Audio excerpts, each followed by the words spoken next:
Are you ready? Hey, think you can tell us what to do? You think you can tell us what to wear? You think that you're better? Well, you better get ready. Bow to the masters. I am the queen here, the cream of the crop, and there is no one that does it better than the Macho Man Randy Savage. Woo! I've got the style and profile like never before. Well, let me tell you something, brother.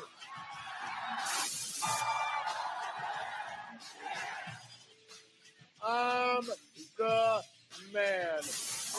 I am the best wrestler in the world. They call me Hot Rod. Everybody knows it. I don't have to say what I am, because I've done it. It's showtime, folks. Woo!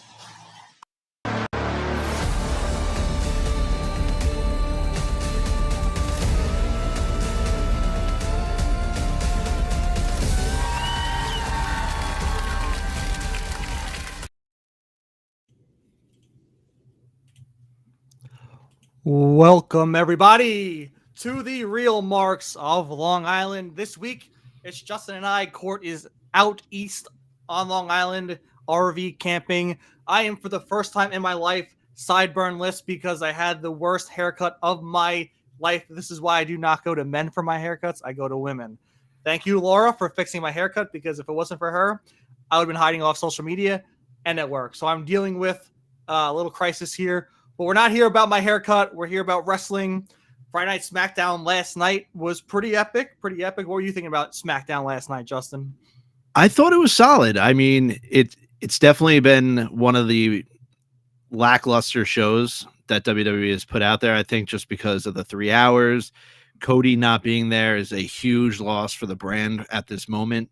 But I thought the show had its moments. I enjoyed it. I enjoyed watching it through last night after I DVR'd it because I was watching the Knicks blow out the Boston Celtics live to advance to the Eastern Conference Finals. Baby, let's go Knicks. But yeah, all in all, I thought it was a fun show. I'm curious to just hear what you got on a few things. So we start off with the family feud. The family's coming. We have a new name for Jeff Cobb, JC Mateo. What are your thoughts on JC Mateo? I laugh because his name went from JC in the beginning of the match, and I feel like they're like, he needs a last name. They said just JC the first half of SmackDown, and then the end of SmackDown, it's like JC Mateo, and I'm like, okay, they really must have hated that his name was just JC. That's pretty bad. Like, that's not a great ring name. I'm glad they added the Mateo at the end. But it's interesting. I'm interested in what's going to happen, because we had the funny, charismatic Solo this time. It wasn't the Solo that, has been serious as of late for the past few weeks. I like the more charismatic Solo. I like when he makes jokes, trying to bait Jacob Fatu into saying, I love you, Solo. And Jacob said it in such a nonchalant way, which just set Solo off. But it's definitely going to be interesting. I feel like they need more characters to that storyline. I can't see it being just Jacob versus JC and Solo. Is Tonga on his way back? Which we all know how I feel about Tonga. Keep that man away. I just saw a highlight reel of his botches a few days ago. Again, it's just like in my mind. But yeah, I think it needs more. I wish they would play more into Jacob and Solo kind of getting along together more, and kind of not. Like, they did it a little bit with the end of SmackDown, but I feel like jumping right into this all-out war between Jacob and Solo isn't the right move. It's definitely, I feel like for the first time in a while, we kind of know where the whole bloodline, that story is going. And I think it's showing that it's going to be a SummerSlam matchup between Solo and Jacob Fatu for his championship. That's the only way I see this going. Obviously, you can see Jacob's getting a little fed up with Solo. Like you said, I did like seeing like Solo like trying to play it off, like, come on, man, like give them what they want, give them what they want. You know what they say, and he's all gas, no brakes. You could tell he's just getting sicker and sicker of Solo, and especially now that he's got JC Mateo, who, if you look back into wrestling history, Fatu and Jeff Cobb, they have gone at it quite a few times, and they have had brawls. So I'm interested to see where that goes. I mean, Jeff Cobb can work. We saw him in that match against LA Knight. I will discuss that a little bit later. But it was a fun opening segment, and I really, really enjoyed it. And it's clear now, to me at least, that SummerSlam, one of the nights we're getting Solo versus Jacob. Yeah, I do hope they do it for SummerSlam too, because SummerSlam should always have such a big build. But they might do Night of Champions. I know it's definitely not going to be Money in the Bank, but Night of Champions is definitely a possibility. I know that there are some people that do not want to go to Saudi Arabia for that, because I think Night of Champions is in Saudi Arabia. Yeah. So they're going to want to stack that card as much as they can. And if Solo and Jacob are both willing to go, I think that's definitely a route. But selfishly, MetLife Stadium, New Jersey, SummerSlam, I want that match. I'd love to see, some family members come out for both their sakes and help out. I would love, reminiscent of what happened with Cody and Roman at WrestleMania 40. I think that would be really cool. But the only thing that I really wish would happen is I think you could get maybe a Roman Jacob alliance for a little bit. But at the end of the day, I want Roman and Jacob to go at it. I would love that. I think that would really sell tickets. I think it would entertain the masses, especially with how niche his moveset is for his character. I mean, Roman's just got his normal shit, but he can work. He can do what he does. But Jacob with Roman in there, I think would blow the roof off the place. I mean, I would love to see Roman and Jacob as well. But don't you feel... So we talk about people naturally becoming liked by the crowd. Like, I feel like Jacob is, as much as he could put on a heel persona and a heel presence, everyone fucking loves him. Yeah. Everyone loves him. So he is coming over naturally as a face now. So I know it's down the road where this whole Roman interaction might be, but are you going to have, because Roman's still a face right now. Especially after being turned on by Paul Heyman, it's going to be face Roman versus face Jacob. I feel like they're going to have something happen in between there, which I know we're talking down the road. Like, we're talking probably December, maybe Survivor Series, who knows, maybe even to next year. But that is definitely one match that I would love to see. Do you think, like how I said, I think they are kind of rushing their storyline between Jacob and Solo a little bit. Do you feel that way or no? Do you feel like it's kind of going down the right path? I don't know, because we all know that that's where it's going. Yeah. And I feel like it has been going that way for a while. Like, you could feel and you can see the tension between Jacob and Solo on a week in, week out basis. And now I feel like it's just finally starting to really, like, it was a local train into the city. Now it's an express train, and it's going right to MetLife Stadium. And it's going to just be from here on out. We're going to just see Jacob get more fed up with Solo. And at one point he's going to snap, and it's probably going to be after Money in the Bank, because now we have Solo in that match. But once it happens, it's full force right to that match, and I can't wait. Yeah, I just want this version of Solo on TV every week, because it's super funny, it's super entertaining. I love his awful laugh that he does to, like, mock and, like, make light of situations. It's so entertaining to me. From going from the enforcer to what he was and quiet and not trying to break to what he is now, complete 180, and I'm here for it. And let's go into JC Mateo and LA Knight. It's wild to see in this day and age the bigger stars, doing backflips and flips on people and stuff like that. And I love it. I think professional wrestlers know what entertains the crowds nowadays. and a little bit of high flying and a little bit of like athleticism is really what drives people. So for bigger guys to be able to incorporate this into the movesets, I'm all for it. I mean, he definitely was able to show out and show off exactly what he can bring to the table, especially in WWE. I mean, that standing moonsault by a guy his size is fucking impressive. And you could hear it on Wade Barrett was shocked. He's like, holy crap. Like, and he was like, holy shit, like a standing moonsault, like by JC Mateo. And he showed off his strength, like his, just the power that he has, just pretty much just ragdolling LA Knight at some points. He can go, and I'm super excited to see exactly what he does, especially now that he's finally in WWE. You know, I don't think we discussed it, but before Backlash, they said that he took like 8 different round trips just around before Backlash and finally ended up in St. Louis to keep the people guessing. So like he flew out to Venice Beach, like he flew out to California, took photos at like Muscle Beach. And he's like, oh, I'm at Muscle Beach today. And then he flew somewhere else. Like, imagine what type of sociopath you have to be to get on 8 different domestic flights to go around the world just to keep the people guessing. I would never do that. No, with my it sounds anxiety miserable. of flying, I would be like, nah, I'm good. I'll wait in the back of the arena, put me on Cody's bus. They'd never expect me there, and I'll chill until you guys need me. No, seriously.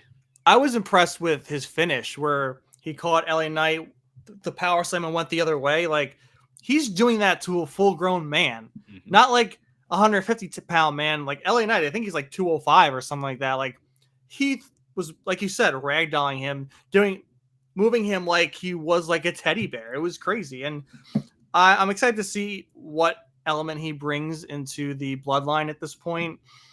I think it's going to like start some stir because he is an outsider.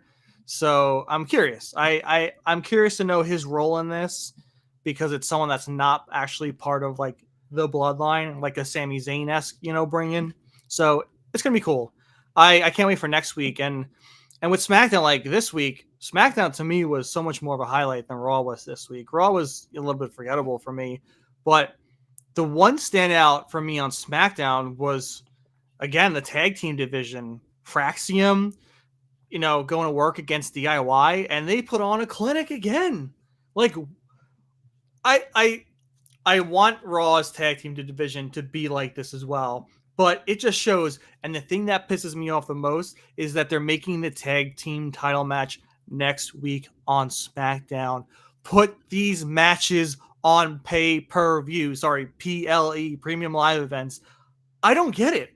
You can put that on Money in the Bank. You can put that Night of Champions, SummerSlam. Like, put that title on the card because it's going to get people's attention. I don't know if they think that this division is going to take away from big moments in, the world title, WWE Championship, Women's Championship matches.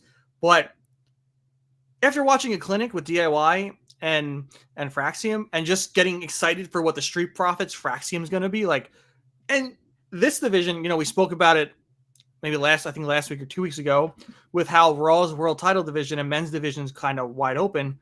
This WWE tag division is the same way because they're all so good. They're all at the top of their game. They're all pushing each other. So we could see this title change hands weekly with this division. And I want Fraxium to take the top. The Street Profits deserve it, to be where they are right now. But Fraxium, man, after coming off that insane NXT Tag Team Championship run, give them the tag titles. Give them the WWE Tag Championship. I mean, talk about a team that's just on the rocket up, like Fraxium is.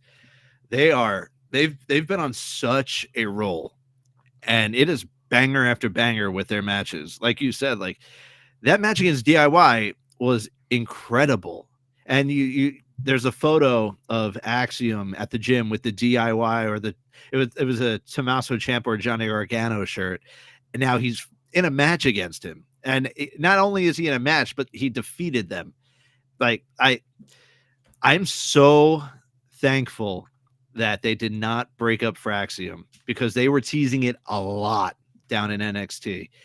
And I'm just super grateful that they are still together because they are unfucking believable. I think they're untouchable at this point because even after watching SmackDown and seeing that tag match, it was a PLE match. the false finishes, you know, the underhanded tactics by DIY. Like, it had me at the edge of my seat the entire time. And if that's how the SmackDown Tag Division is going to be weekly, they got my, you know, my ticket. I'll be watching for the Tag Division on SmackDown. It just makes me think, like, what could have been if Fraxium went over to Raw and it was, you know, a huge program between Fraxium and the New Day while they brought in some other high caliber tag teams, because that could have been a nice holdover. So I'd love to see, you know, it's never going to happen right now. It's in the past. It's a separate timeline where Fraxium goes to Raw. But for now, I'm super excited for next week. You know, my vote, give it to Fraxium. I want them as the tag champions, even though they could also put it on Saturday Night Main Event. But here we are again. But yeah, I just. So you do want to see N New next Friday night? Yeah, give it to them.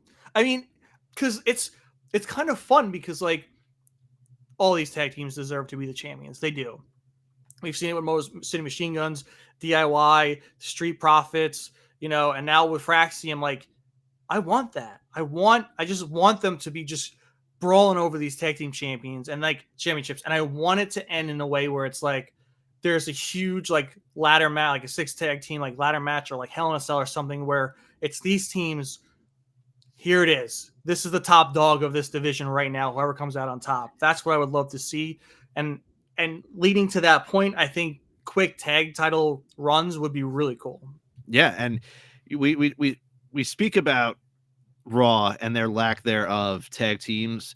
I think after seeing Rey Fénix lose in that Money in the Bank qualifier and seeing what happened at Backlash with Chad Gable interfering in Penta's match, I think it's only a matter of time until we get the Lucha Bros now on Raw.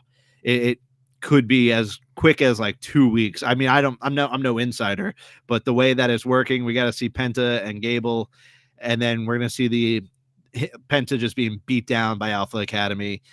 And here comes his brother Rey Fénix, which, you know, Lucha Bros versus give me the New Day, give me Alpha Academy.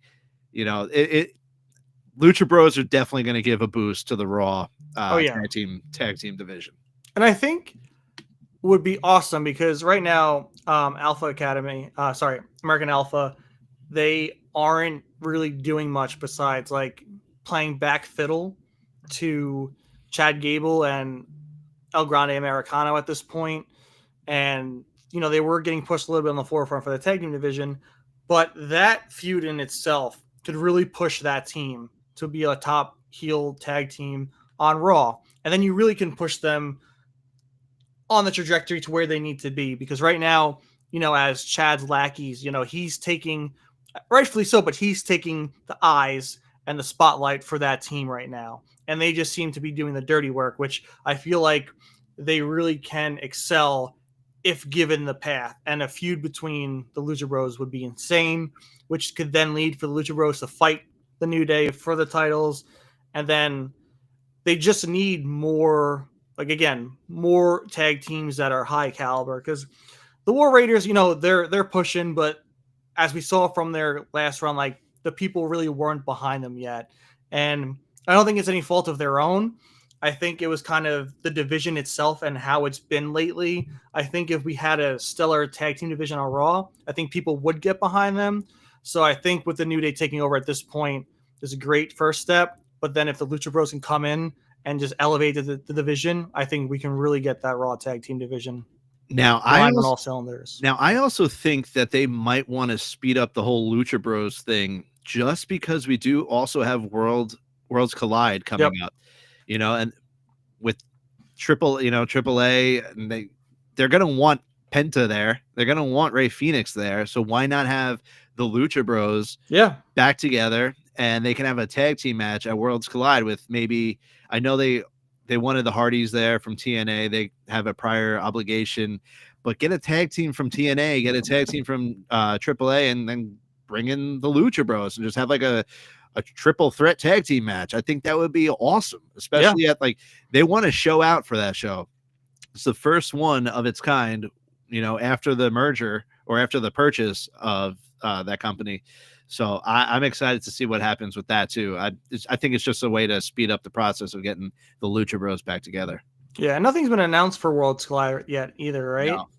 I can't wait to see what kind of card they put on. It's very interesting to see what route they can go, because they can, have like matches of, from each brand happen on the card, or what you mentioned is you can have those brands intermingle and have matches against each other, like what AEW has done with the Forbidden Door pay-per-view. So I'm interested. I think that Saturday is going to be a hell of a wrestling weekend.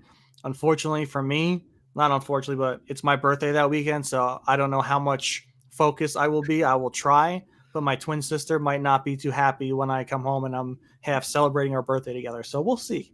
But I can't wait. I mean, Money in the Bank, it's gonna be tough to like not watch that.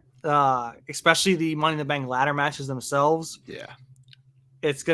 I'm excited. We have a good summer ahead of us for professional wrestling. I really can't wait to see how that Worlds Collide does really, mesh into the fold. But speaking of Money in the Bank and those ladder matches, we did have the other qualifier. We had the women's qualifier, the triple threat match between Alexa Bliss, Mishin, and Chelsea Green. Now, I went on Twitter, or X, whatever you want to call it, and I did say how once I saw that Alexa and Chelsea were in the same match, I did have a feeling that Alexa would win last night, and that they usually do that second chance match for all the losers at the end to get that last spot into the Money in the Bank match. That is where I do think Chelsea will sneak away, steal a win, whatever she's going to do. But that's where I think Chelsea's going to get into the match. And then the agenda is still clear. Chelsea Green for Money in the Bank champion, and then on to world leader Chelsea. That is the agenda that we're running with. So it's still alive. But, I mean, how can you not have Money in the Bank without Alexa Bliss? It's true. And when I saw Alexa was in that triple threat, I was like, no, not Chelsea. And you might be right. There might be a redemption match. But right now, my heart is broken for Chelsea Green, especially with the performance she had last year in Money in the Bank. I think that's enough for a repeat, especially with what she did for the United States Championship. I'm very intrigued, though, about Alexa Bliss and Charlotte Flair and what they're trying to conspire to do with them. And the reasoning kind of doesn't really make sense to me yet. Alexa said she appreciates what Charlotte did for her in the past. And Charlotte's like, I don't even remember, right? Like trying to play like the heel card again. But like, where do you think this is going? So I cannot take credit for this. So I am on record that I'm not taking credit for this, but I did see on social media that someone said that it's playing out very, very similar to when Bray Wyatt and LA Knight, when he first came back. And it was kind of like the same thing. And LA Knight kept shooing him away, calling him, whatever he was saying. Because I think at the time, LA Knight was a heel, I believe, if I'm not mistaken. But they're saying that it's playing out very similar to what happened with Bray and LA Knight. And then I just feel like Alexa is eventually going to be with the Wyatt Six, right? So does Alexa keep getting shushed away and then she's upset, and then finally she finds her family with the Wyatt Six again, and then she just beats the ever-living crap out of Charlotte? I don't know. But it's intriguing, especially if Charlotte qualifies for Money in the Bank. I think that's where it's going to happen. And I think those two, someone's going to screw like the other from about to winning the briefcase. And then I think that's where whatever's going to happen is going to happen. It's an interesting take. I just, we've talked about this in the past, like, especially right now, Charlotte's not on my favorites list as of this moment, especially with how WrestleMania went down. I feel like they're trying to get Charlotte back on the good side of a lot of fans. And I think that's where, to me, they're trying to lead to, unless they just decide to like push full force for heel Charlotte, which I feel like that's the better route. keep her heel. You know, it's easier for her to stick to that instead of trying to push this face run for her that how we saw backfire against Tiffany in her return. Like, everyone loved her at the Return of the Rumble because she didn't speak yet. But then once she started running her mouth, it's like, oh, right. I forgot about this. This is Charlotte. So I don't know. I think they're taking the route of trying to get people to like her again by adding Alexa to this. But if you're right and it is where it leads to that feud, I'd be for it as long as the Wyatt Six and Alexa are on the face side and Charlotte stays on the heel side. That's the only way. There's no way that they can flop Charlotte back to being a face. The crowd they'll reject it. Yeah. The crowd will absolutely reject Charlotte being a face, especially right now, and especially against Alexa Bliss. Especially if she returns with the Wyatt Six, like, forget about it. There's no way in hell is Charlotte going to be the face in that situation at all. It's Charlotte to me right now is like when Roman was just being force-fed down our throats years ago. Like, she's almost to the point where now I think she's feeding into it. Like, now the character, like, she's kind of switching that character into what it should be. Like, oh, you don't deserve me, I'm leaving. Because people kind of just saying, go away right now. Yep. So she needs to feed into that. And she just needs to, like, I love how Nick Aldis said, you need to be professional. Like, you're a veteran, like, be professional. And Charlotte at the point was like, nah, I'm out. Peace. Like, I'm leaving. And then that's when you saw the first encounter with Alexa. Mm-hmm. But so I like where they're kind of trying to go with Charlotte's character, because this is the only way they can go with it. It's crazy that like 10 years later, we are getting Alexa Bliss, Charlotte Flair, Becky Lynch, Bayley's still in the fold. We'll see her come back shortly. They're just like these staples. And it's crazy to think that they've been around for 10 plus years on the main roster at this point. I remember when they first debuted and we still had almost divas still at that point. And we had those weird factions with Paige and, Tiffany and not Tiffany, Trinity Fatu and, the Bellas. It was just this weird realm of where the divas was ending and the women's revolution was starting. And it's just cool to see that they're still making their mark in this company. Even like the staples like Seth and Roman too. Like, it's cool that, 10 years later, they're still on top of their game in the main event, still pushing like they are.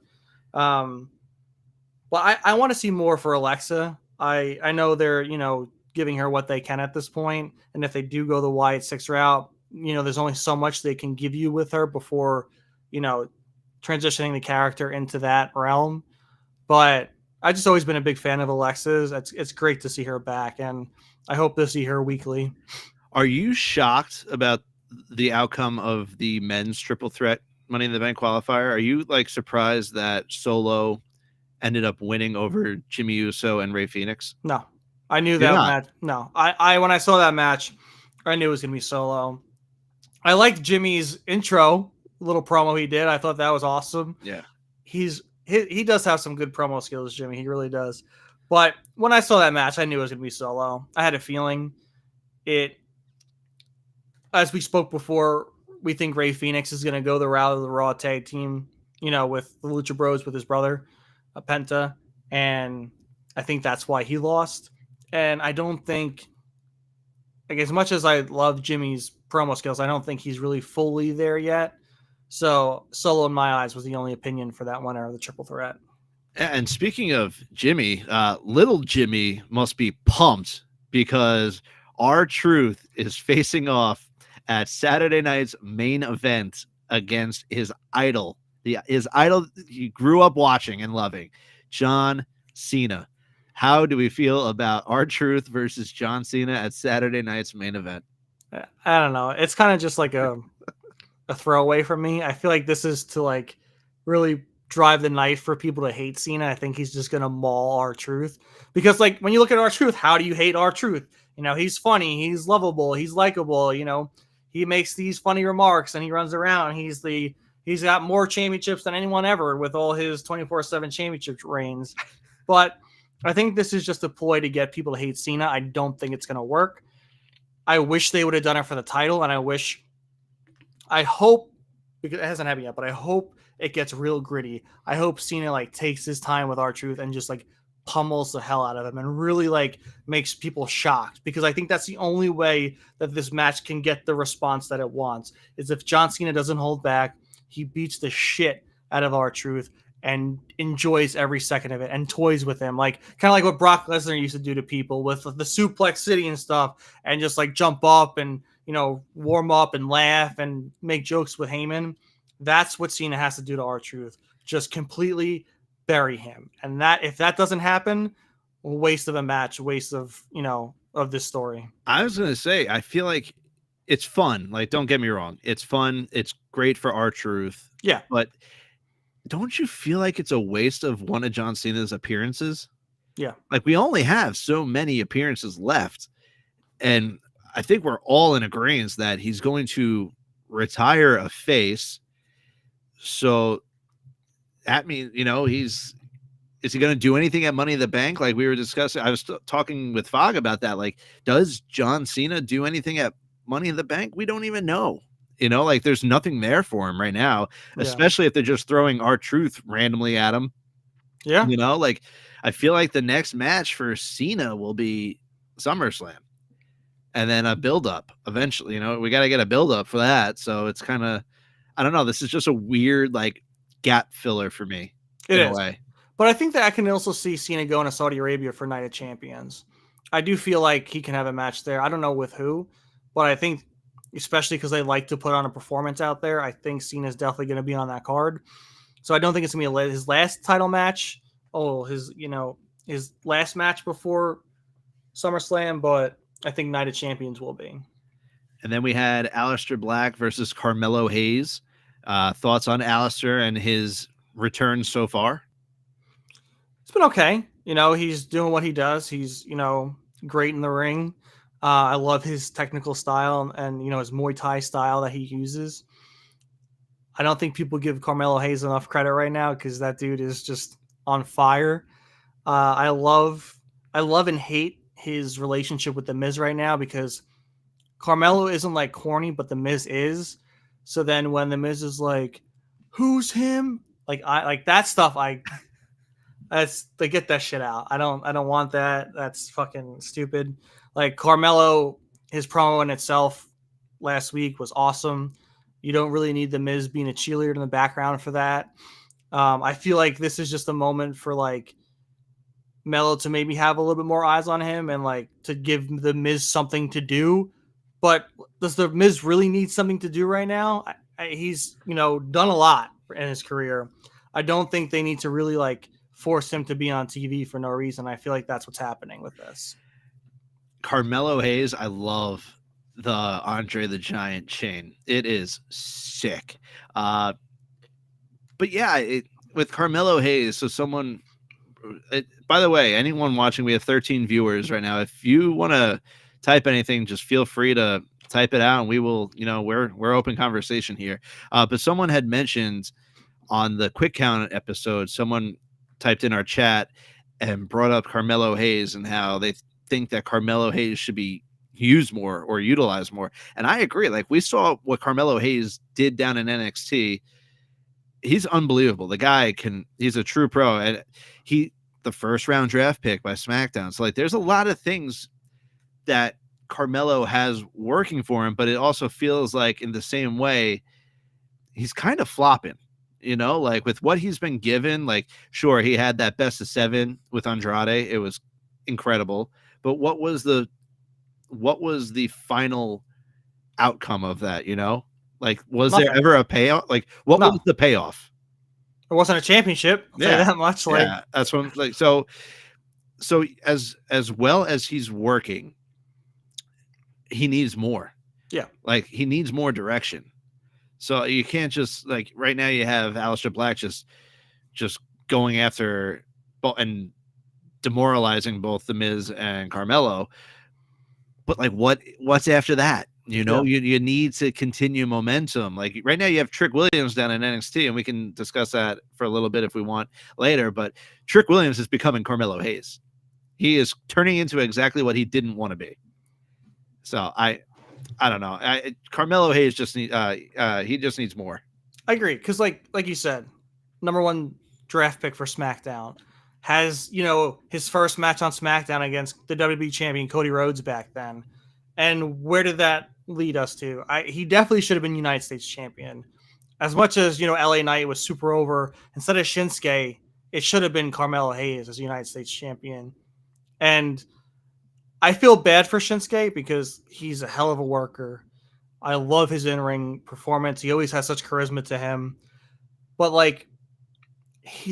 when they use him, it's not great either. They sometimes ruin these characters when they try and showcase them. Even these promos with Shinsuke are awesome. I love these promos, especially because they're hyping up next week's triple threat match for another spot in Money in the Bank with Shinsuke. But that's going to be it. And then he's probably going to lose. And then we're not going to see him for 3 or 4 weeks until he does another behind the back attack or some promo like we saw on SmackDown. So it's weird. I know it's tough because there's so much talent and high caliber talent on both Raw, SmackDown, even NXT.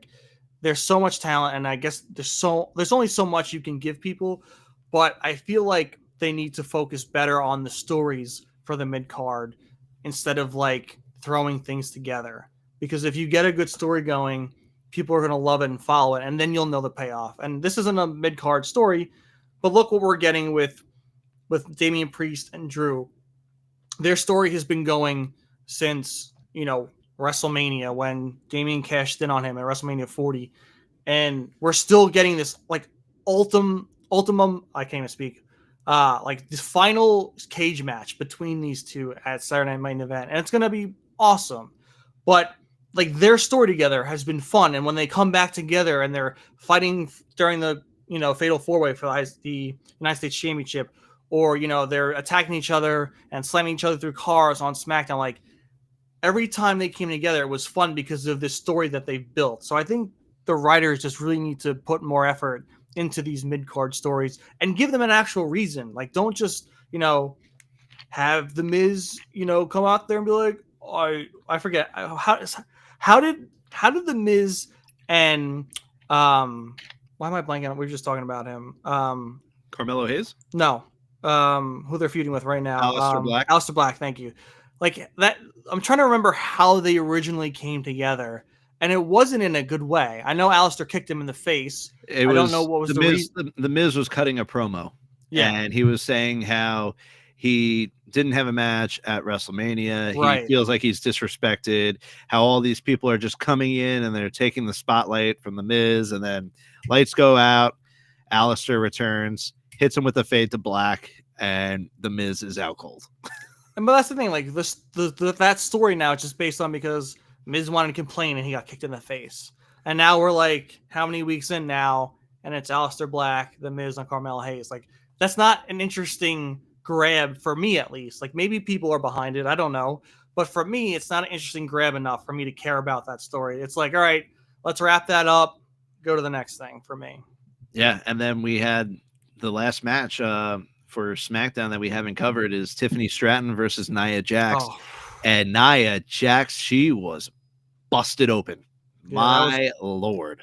Yeah, that was a rough kick to the chair to the head right there. She was bleeding instantaneously. I loved that match. I'm glad, it wasn't really clean per se, but I'm glad Tiffany got the 1, 2, 3 over her like that. The false finishes were epic.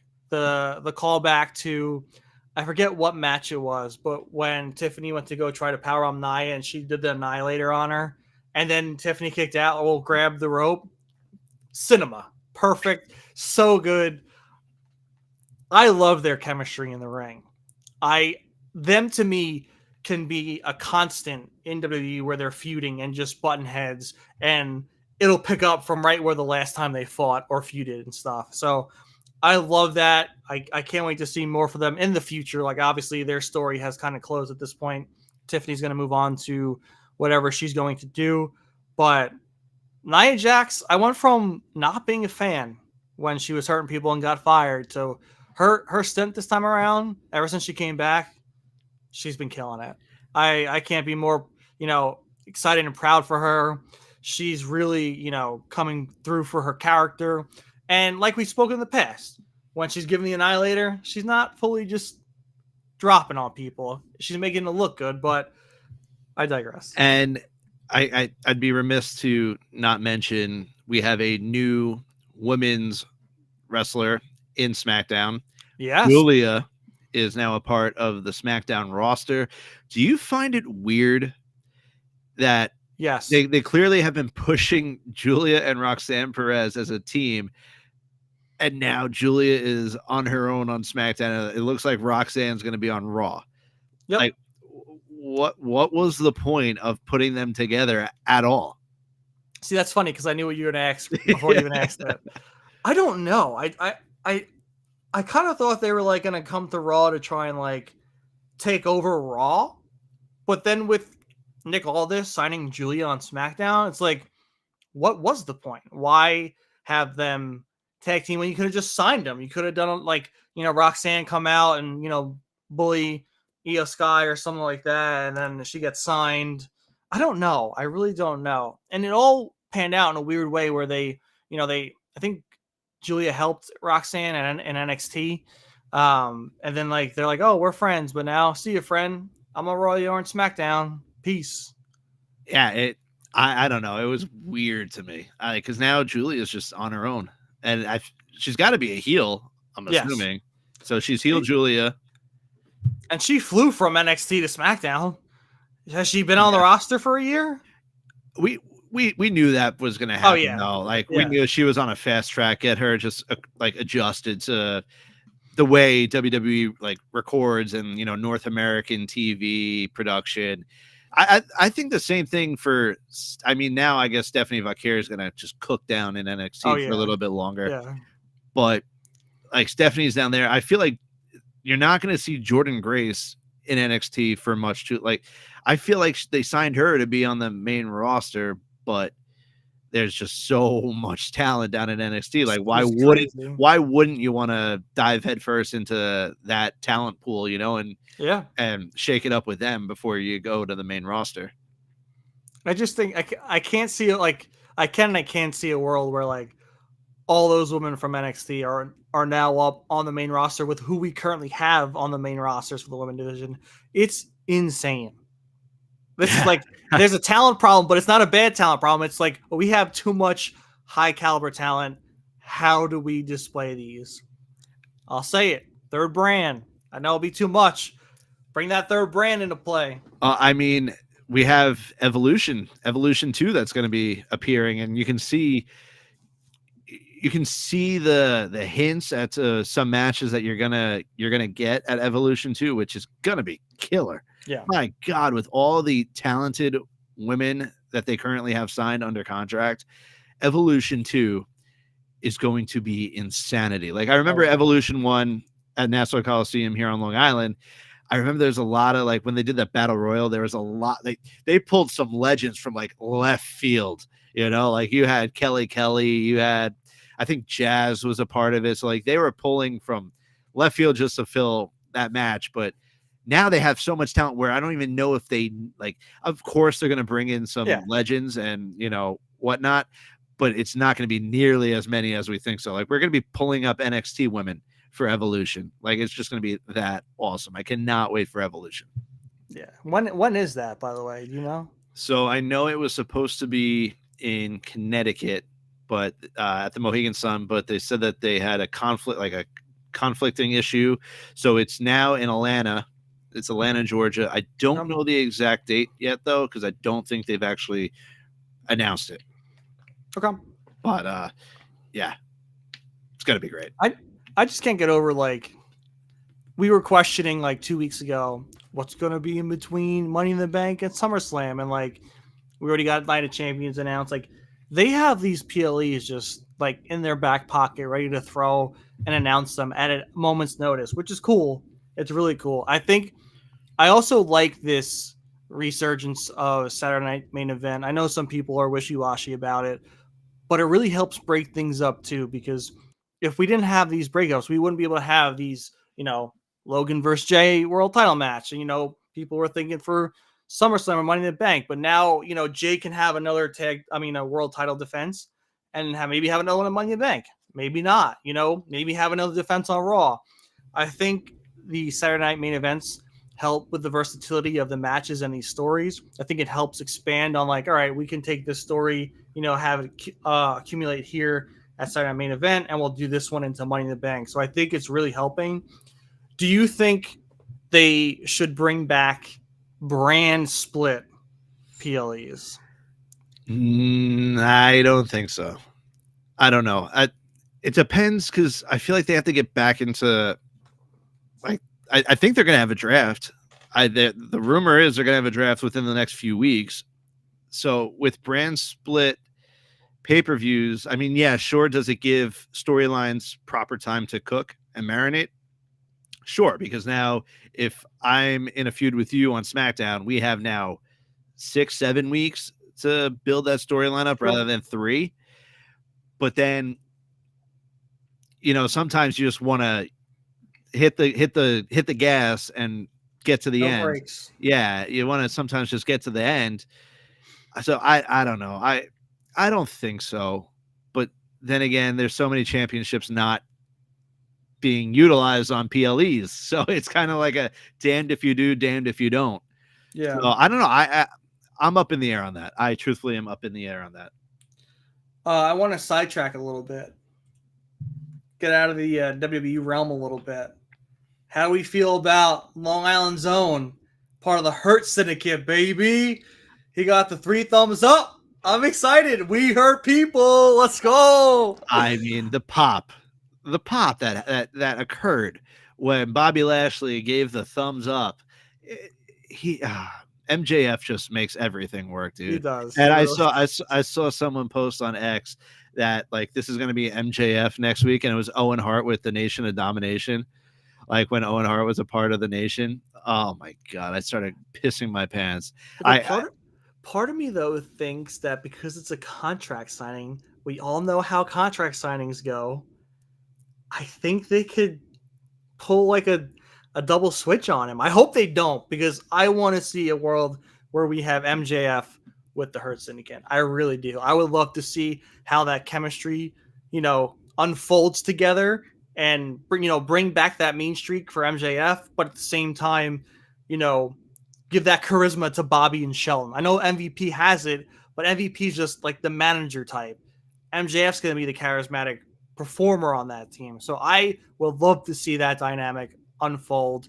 I hope they don't pull the double switch on him, but MJF, Long Island, we hurt people, baby. There's no way they can do the double switch. I mean, everyone loves the Hurt Syndicate. So then, I mean, sure, if you want them to instantly get booed, but then MJF's an instant face again. Yeah. So it's which way are they trying to go? I think you got to let it play out, because clearly MJF wants that world title. He knows now that with Bobby, MVP, and Shelton behind him, he can kind of go and talk the talk again, like he always does. Now he knows he has backup, and they will hurt people. So we'll see. I am. That's probably honestly the best thing coming out of AEW currently, because it's the only thing I care about. Only story. The reason I tune into anything AEW is because I was excited to see how MJF and the Hurt Syndicate would unfold, and I was hoping every week they'd bring him in, and every week I'd get and I'd be like, "Come on, Bobby, Bobby, bring him in. I promise you, he'll be good." So now we finally have it. Bob. I love when he jumped on him. He just shoved them right off. Oh, dude. It posed the question, though, for me, because I want to stay on the MJF track a little bit. Jeff Jarrett came out with this whole thing about how MJF was an asshole to work with. He was trying to make him, he was in it for himself. All these allegations he was making, that the path that Jeff Jarrett didn't want to go. It's what then? My question is as a legend, why take the route of the guy who's trying to come off as the arrogant, larger than life persona asshole that is trying to do whatever he can to be at the top? I don't understand what he would get from that, but at the same time, MJF's the hottest thing on that whole show. So I feel like he does have some push and shove because of what he is, probably how much money he's making, based off the the bidding war of 2024, but I don't know the details of what went on between their program behind the scenes, but I don't know. It kind of rubbed me the wrong way, and I don't know if I should be like justifiably like annoyed with what Jeff was saying, because maybe he's on the right side of it. I don't know. I wasn't behind the closed doors, but I can see maybe how MJF could have been, but at the same time, when you're the hottest thing that company has, like you do have some, weight to push. I mean, yeah, sure. We don't know what's going on behind the scenes in the locker room. Like clearly in AEW, there's definitely been some locker room tension, a la Jack Perry and CM Punk. But I mean, if you're given an opportunity, like Jeff Jarrett, he's a legend of the game, but he's also up there in age. He's no young trick pony over here anymore. So if I was him and I'm given the opportunity to work with one of the best, fastest rising talents in AEW, I'm taking it, and can he be a bit of a douchebag? Sure. But I mean, that's also the way he performs. That's his promo. Like he wants to get under your skin. Like you see him and Hangman, they were going at it, man. They no holds barred, just on the mic, verbally abusing each other. But that's how MJF works. That's how he makes it real. That's how he gets it over, So I who knows? Obviously, clearly, we don't know what happened backstage. But if you're given an opportunity at Jeff Jarrett's age to work with a man like MJF, I mean, I don't know how you just run with it, because you're now on weekly television again. You're weekly. You're main eventing again out of nowhere, So for me, I don't know. You take that and you run with it. It's prolonging your career. I agree. I feel like, maybe behind the scenes, maybe it wasn't a great interaction. Maybe he said things that bothered you, but at the same time, like you're getting probably most of the eyes for the night on you when you're with your segments and your matches with MJF. I do want to sidetrack over to Hangman and Will Ospreay, because that actually was another staple that I'm liking right now in AEW. We had the tag match. We had the almost clothesline to Will. We had Will almost pull the trigger on Hangman. I thought that I love what they're doing. I think they're going to do you think they're going to lead to a feud, or do you think they're just going to like tease this like little fake brotherhood they're got going on and then go their separate ways? Well, we all know that Will Ospreay, the long game for him is winning. I mean, God, I hope he wins the title off Jon Moxley, at all out or all in, whatever it is. But I would love to see it. But right now you kind of have to, I feel like you have to have that brotherhood because you have the Death Riders still running rampant, and now they're with the Jacksons. Yeah. So now you have the Jacksons, you have the Death Riders.